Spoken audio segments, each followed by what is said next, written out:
So let's talk about the consequences of noncompliance with regulations. Noncompliance with regulations can have serious consequences for business, including financial penalties.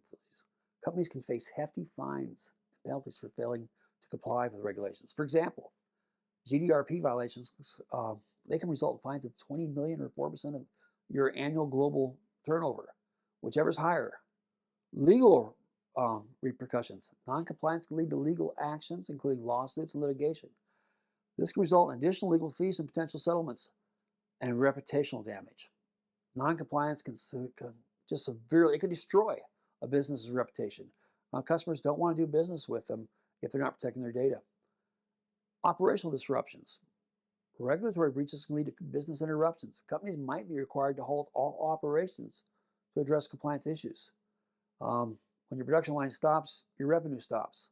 You could suffer a loss of licenses and permits, and they might even revoke your business license, effectively shutting down your operations. You could have increased scrutiny down the road because you weren't compliant, you didn't follow the rules. Now you're being inspected constantly. And one of the worst is criminal charges. In extreme cases, noncompliance can result in criminal charges against the company executives, leading to imprisonment. You probably saw that in news with Lyft and Uber. Ensuring compliance is not just about avoiding these outcomes, it's about building a foundation of trust and integrity and support your long-term business goals and success. I mean, I can't say enough about how important it is to be compliant.